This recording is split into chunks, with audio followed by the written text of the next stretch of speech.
The Match Ball.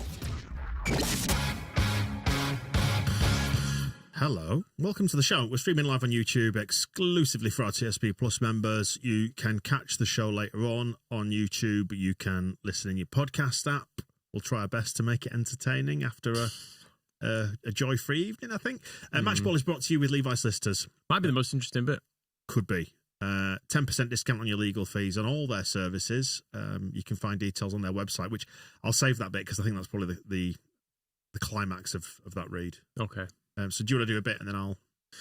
Yeah, sure. A game like that gets you thinking about your will, I suppose, doesn't it? Mm-hmm. The inevitable end. What happens to your things at that point? So, get your will sorted out. Yeah.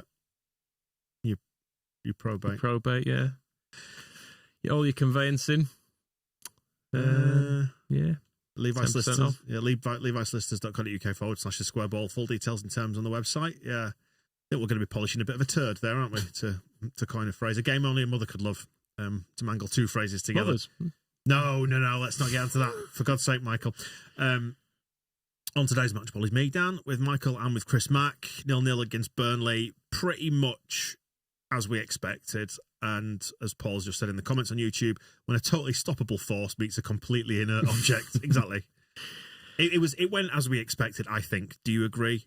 Can we get half an hour out of this show? It'll be interesting to see.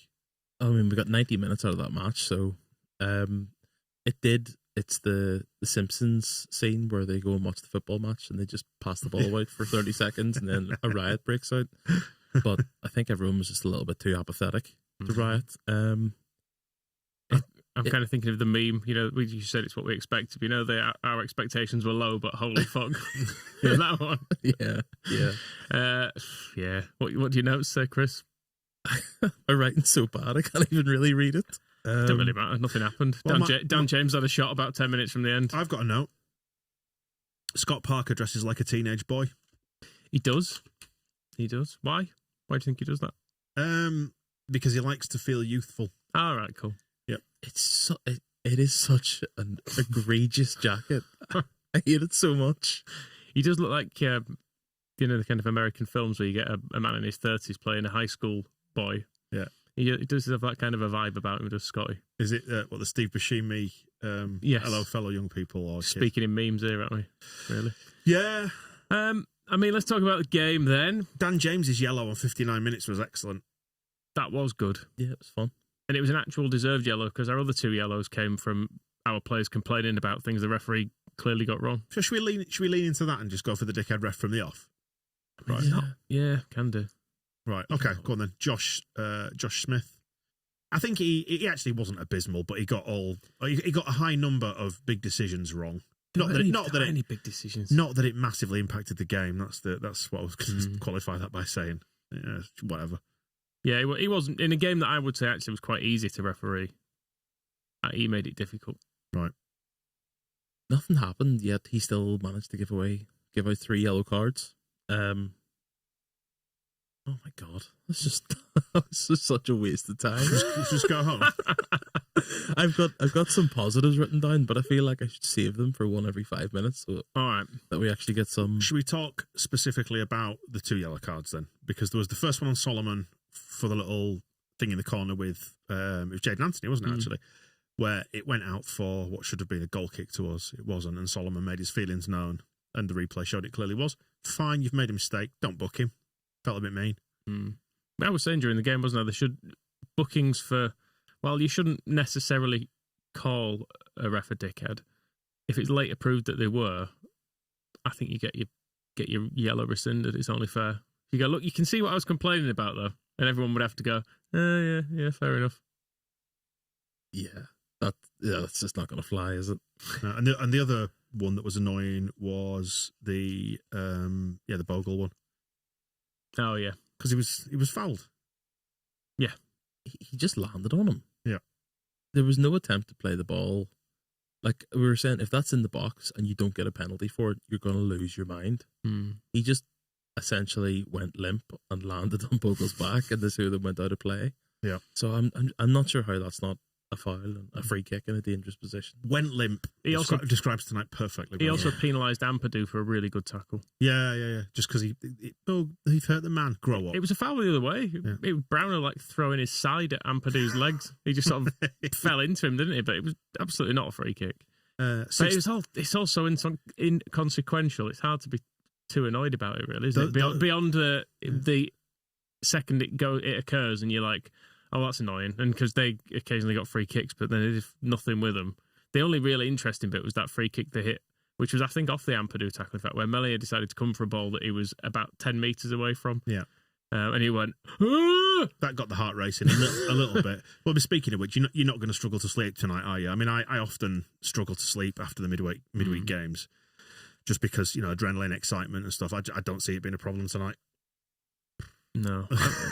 I should check my... I do have a watch that tells me my heart rate. I'm sure it'll... I may have flatlined at points during that. We're at 5 or 6 minutes into this show, and I think I've exhausted all my notes, apart from one. So I've got Scott Parker dresses like a teenage boy. I've got Gruevin for Rothwell. We could talk about that, except it probably just is explained by the performance that we saw, which was that bit more defensive rather than progressive. I thought Gruev was good.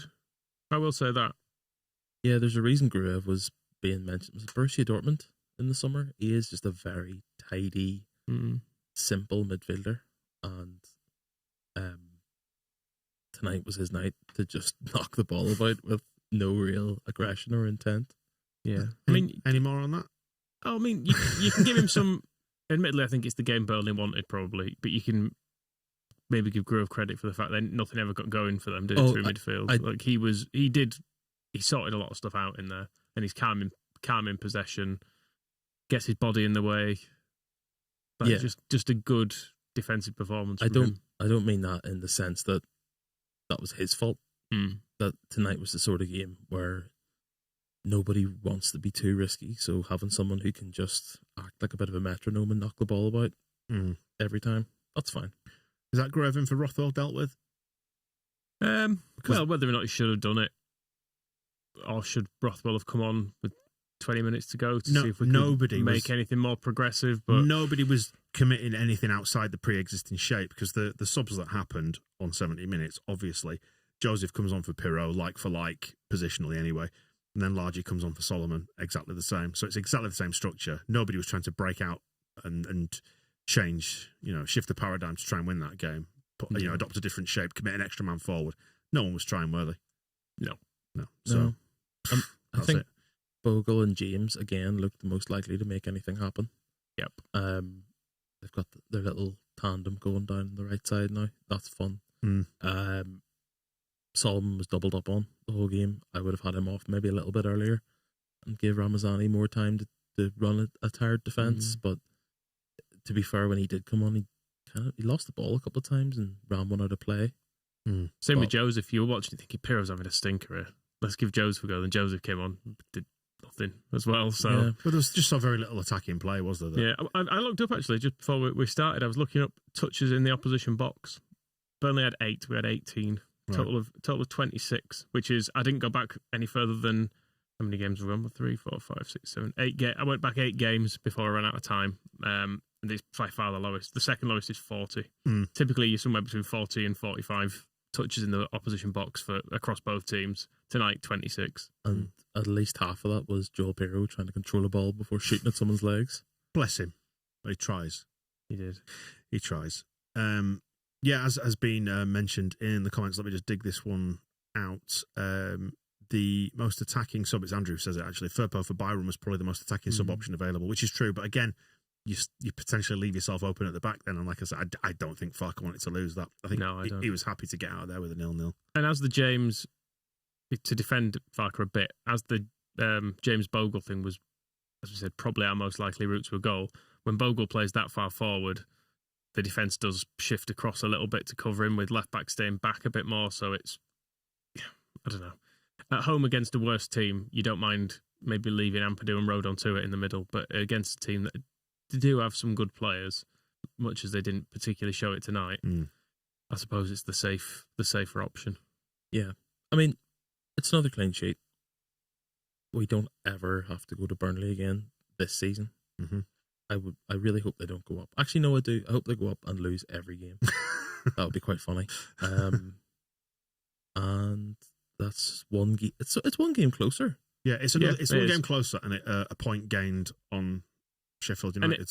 And it looks like, and I know that don't feel like a lot, but when it could have been 3, but on Friday as well. What did we call on Friday? Oh, it was the recapping our predictions and stuff. Yeah, it looked like a problematic set of games as well, because she went, well, a couple of home bankers in Sheffield United were at home, weren't they? Yes, they were. Yeah. A couple of home bankers, and we've got our toughest game of the season. There's a decent chance a bit of momentum could shift here.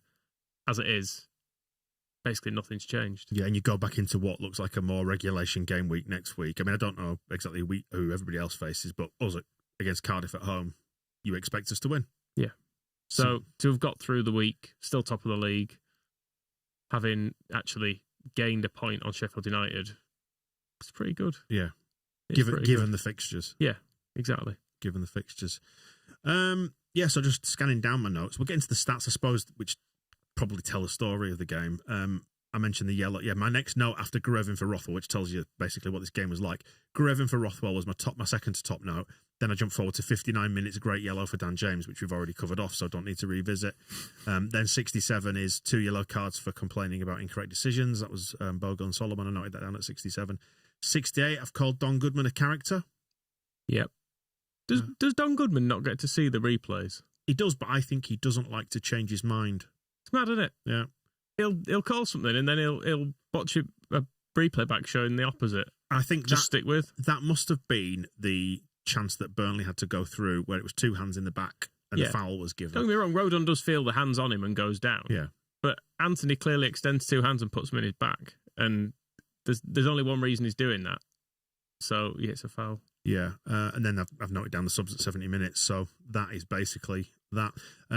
Worth looking at the momentum graph. And you can see in the second half, it's on screen if you're on the video version now, we actually started out with a little bit more intent in that first half, but you can see from about half-time onwards, it descended into a very little attacking midfield battle until that last 5 minutes, which is probably, the big peak there is probably the Dan James chance, I presume, as we get towards the end. But we had the lion's share of the play. The commentary on Sky was saying we were the only team trying to win it, which I think is probably a fairish assessment, or we offered more in terms of trying to win it than they did, even though we didn't commit loads of men forward, I thought. It wouldn't have taken a huge amount to have tried more than them to win it, would it?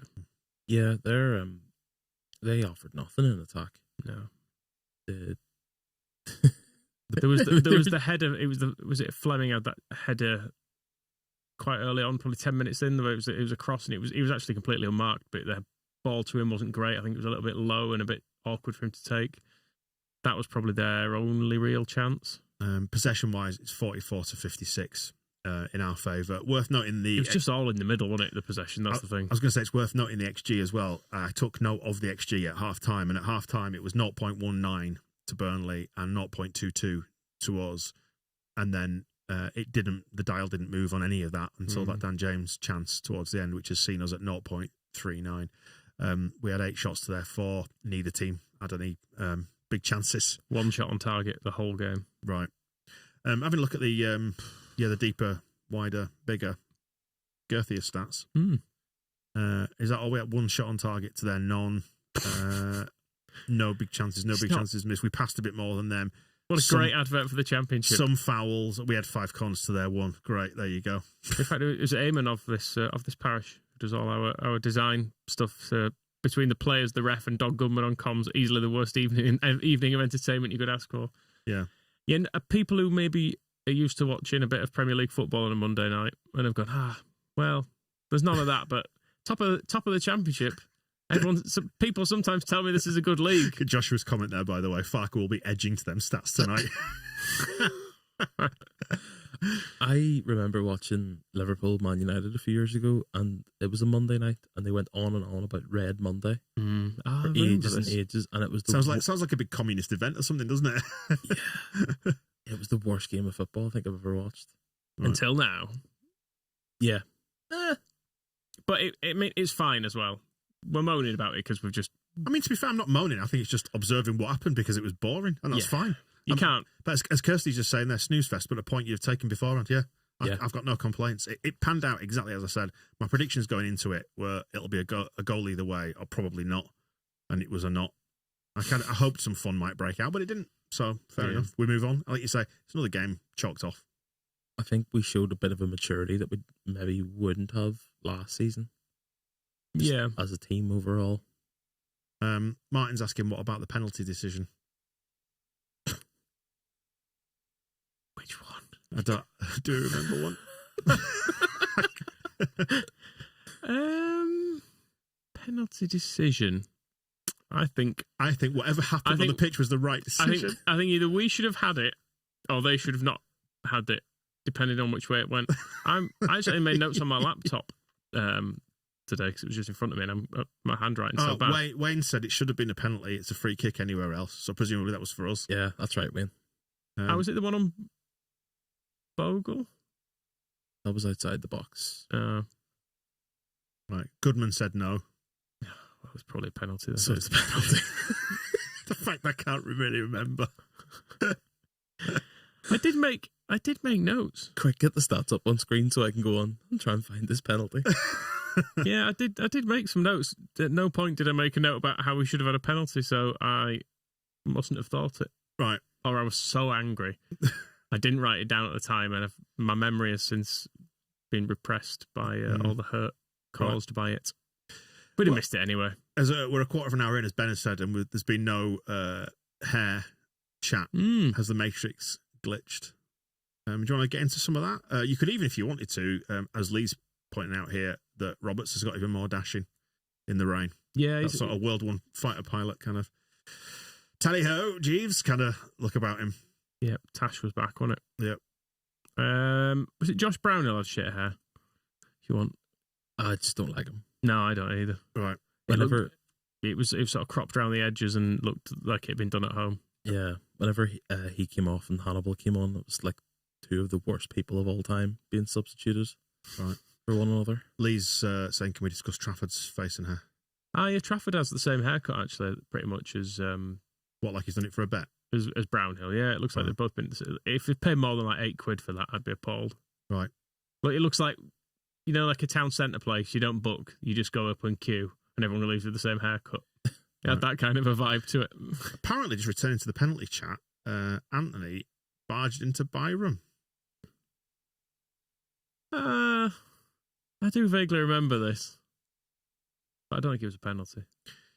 Jake is suggesting that Don Goodman has saved Dignitas a fortune. They just play his fucking anecdotes to already hopeless people. I mean, Christ, the last 10 minutes of this show, if we actually make it that far.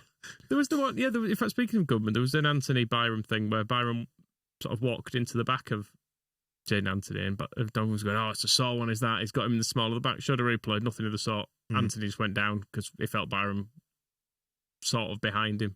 But the way Goodman was saying it is if he's like, he'd need him in his spine, and it just didn't happen. But he didn't stop Goodman telling the same story. Fairly brutal assault, does that? I have this vision of Don Goodman at every game just like playing Candy Crush for 90 minutes and reacting to whatever anyone says with a generic quote.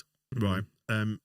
We'll head into Farke Watch now then, because some comments, thank God, are filtering through from the press conference. Thank you to I'd Rather Be Ellen Road, who's relaying these. Don't know if you've made him up, don't really care, at least it's something to talk about. With the ball, I wish in the final third we were more confident. When a chance comes along, you have to be more on it. When it came down to the final pass, I think we could have been more committed and better prepared.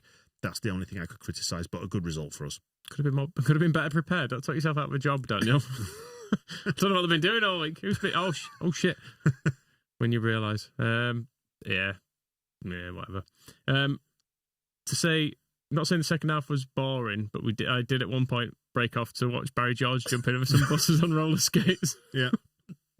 Probably worth expanding on who Barry George is, just for the benefit of anybody who... He was a man falsely accused of murdering Jill Dando, but as part of his life, he had a weird Walter Mitty existence, and he told people he could jump over buses on roller skates and set up a big stunt. Couldn't do it, just hurt himself badly. Right. But then when he emerged from prison, I wore a Leeds coat. Right.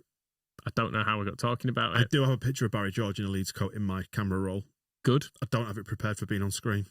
Should have had that as the artwork. We were saying, what do we have for today? That's true, yeah. Yeah.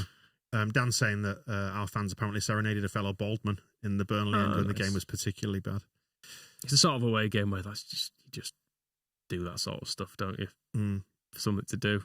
Because there's just nothing at all. No, I mean, Fripp's Privileges here is saying the only thing that can spin this match ball out is a 10-minute optimistic rant by Moscow. Well, he left us, didn't he? For a start, and I'm optimistic enough. I don't know about you. I feel completely optimistic. We're top of the league. Yeah. I mean, at the risk of completely, I think it's... Sorry, Dan's just said Barry George is less of a criminal than Scott. I'm the ref and Don Goodman. Actually, no, don't say that. You just libelled a load of people. That's just not even true either. Good luck with that. Do you want me to post your address to them now? Just, can we rewind the live stream and just not say that? Good. Solicitor. But I think it's fine. We've got the game out of the way. We haven't lost. Right, yeah. We're top of the league. You noticed recently when on Sky commentaries how keen they have been to talk about this idea that Leeds concede late goals. Have they? They've been really rinsing this statistic, and it's based on the 2 goals conceded against Hull and Blackburn. Right. So in our last 7 games, we've only conceded 1 goal in the first 80 minutes, but 3 goals after the 81st minute, which apparently makes us vulnerable late in the game. As a percentage of goals conceded, I guess it's high because we don't concede many normally. But 21 minutes in now. Desperate business. Em's asking, can we liven things up with some of your impressions, Michael? It's Burnley. So has Lord Dyche got anything to say about that? No, how's that fuck? He'd have loved that 0-0, wouldn't he? He'd have loved he would it. have actually, yeah. Yeah. I bet he was watching it at home, happy as Larry. Again, edging. Probably, yeah. Yeah. What an image. To that. Let's try and figure out, shall we? Man of the match. I've got the thingy scores on screen. If you're on the video version, the player scores. No surprises that it was the defenders who all scored highest. All of them scoring north of 7. Grove in midfield 7.3. Tanaka 7.1. Ampadu for the big tackle. It was one of the few things that got me even mildly excited in that game. Oh, this is an interesting thing. The stats that they finished the game on now have been adjusted from the one that I got off the screen grab, because Joe Rodon got man of the match on the one that's on screen, and they've since tweaked it and given it to your big French lad for Burnley. Gilavogi. No, for them. Thought he did well when he came on, but so the ones on screen, just get rid of them. Pointless. Wrong. Okay. Stupid foot mob. But yeah, everyone's been fine. It only sort of broke down as you go forward, short of 7. Yeah, whatever. I suppose we could talk about Aronson and Pirro and whether or not we should just sign some replacements, given it's an option at the moment. Because neither Michael squad harmony, man. Neither of them were any good. Just sign someone who's nice, right, and good at football. Right. To be clear, is that? It's an option. Are they not mutually exclusive? Yeah, a bit. Just play Harry Gray. Right. It worked last year. We played a Gray last year. We're very, very close. Defeating the playoffs. Is that what you're aiming for? Yeah, why not? I've had just an update from my dad, who probably would have watched that through to the conclusion. He texted me. Obviously, he must have been watching the boy band documentary that I recommended to you. Oh, Michael, yeah. Because he just said, take that. Oh, very good. Yeah. So, that's my joke for tonight. Right. I'm feeling blue. No, I'm not. It's fine. Right. Just can't think of any other boy band jokes. Anything to add then? Pirro has 5 goals and 20 starts. It's not many, is it? When did he last score? It feels a while ago. Stoke he scored, didn't he? Has he scored since? I don't think so. Cardiff is perfectly set up for him. A team that's struggling for him to get a tap in from somewhere. Because he's fine, but again, just sign a striker. Just looking at Chris Gray's comment about Don Goodman. Is it libelous? Just as it looks like he needs a wash and a punch in the face. Is it? Oh, dear. There we go. Did we decide on man of the match? I'm going to say Ampadu just because he did a big tackle. Yeah. Yeah. That he was, Bogle offered the wronged. Yeah, Bogle was decent again. And also wronged. Yeah, I think Bogle's starting to become one of, if not our best player. Mm. He's just so dangerous, and he varies the attack, which obviously, as much as I love Sam Byram on the other side, it is still the same thing every single time.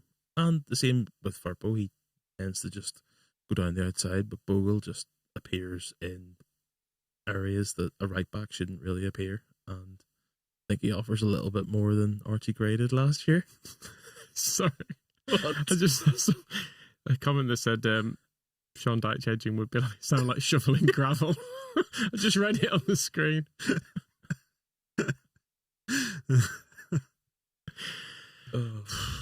Well, God, when was the last time we had such a boring game? West Brom. Oh yeah, It was exactly that's a replica of that game. Yeah, it was actually. Yeah, it was ages ago, wasn't it? Mm. But again, in isolation, not a bad point because Burnley away and West Brom away are two of the probably 6 hardest games you'll face in the season, aren't they? I would say Burnley away is the toughest game to play because Sheffield United away should, when we go there, they should try and play a bit more. But, a team that just doesn't really concede and is reasonably dangerous on the counter. Yeah. So we haven't lost since Blackburn away, which was the 30th of November. Yeah. So plenty of reasons to be optimistic. I wonder if it's going to be us and Burnley. Because having seen that, they are very hard to break down, aren't they? You can see that why they concede so few goals. And you can also see in the Championship, when most teams are not great, you'll just get a chance in a game. And if you can take it, then it's fine. Which is essentially what they've been doing. Yeah. It's what we've been doing to an extent, but we're a bit more we're more adventurous than that, aren't we? Though it is the draws that kill you in the Championship, and they've drawn almost half their games. Have they had 9-0-0s now? They drew a lot early. There was a little spell where they had loads of draws, and their fans wanted him sacked. Because I remember it on propaganda.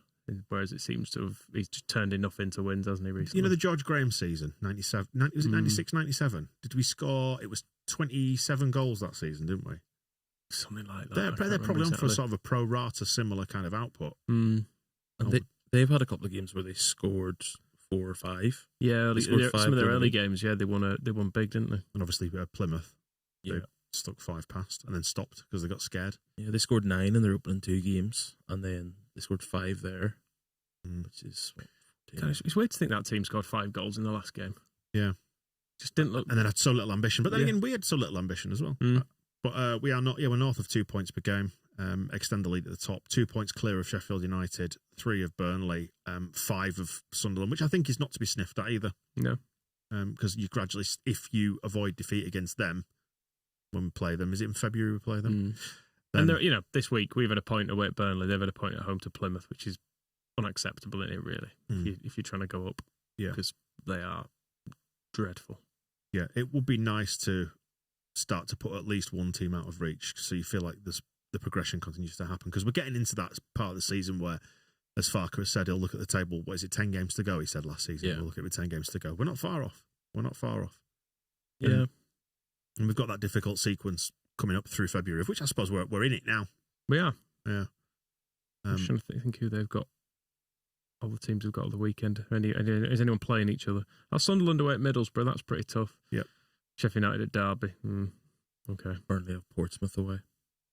Okay. Yeah. But tonight could have gone quite badly. Like, we could have conceded early, and then they'd have just sat back. Yeah. So Portsmouth's home record is not that bad, by the way. That's true. They're about mid-table for that. Yeah. This whole weekend could have gone a hell of a lot worse. Yeah. So I feel more confident. Yeah. After that about getting promoted than I probably did before kickoff. Yeah, we're coming out of it in better shape than we went into it. Admittedly, a win obviously would have felt like we kind of had 1 foot up, wouldn't it, already at this stage? But equally, a Burnley win would have put them level on points with us. Yeah. And that's why no team was trying to. But they weren't trying to. They didn't want to lose for a start. I think they would have been happy with the draw. And while we were trying to win a bit more, I don't think we were ever fully committed to that as a get out there and throw everything at it win. Yeah. The 46-game season is a war of attrition. And sometimes you're going to have quite attritional battles within it. And tonight was one of those. Yeah. I feel like the Sheffield United game might be quite similar. It might be a little bit more frantic, a little bit edgier. I would hope Sunderland is Monday night, 3 weeks from now. They can be got at. Just get out early. It's leathered into them. Try and score in the first 10 minutes. Wrap that one up, hopefully. Yeah. Someone's just messaged saying, for fuck's sake, wrap it up. We're trying. This is us wrapping it up. Yeah, fine. All right, we'll stop then. Thanks for enduring that with the game. I don't think it was that bad. I thought we'll analyse our performance after that. I thought we were quite bright, I thought, given the lack of entertainment. In the audio version, we're going to stick around and do some extra time for you. If you are a subscriber, you can catch that bonus chat at the end. It's normally bollocks, isn't it, mainly?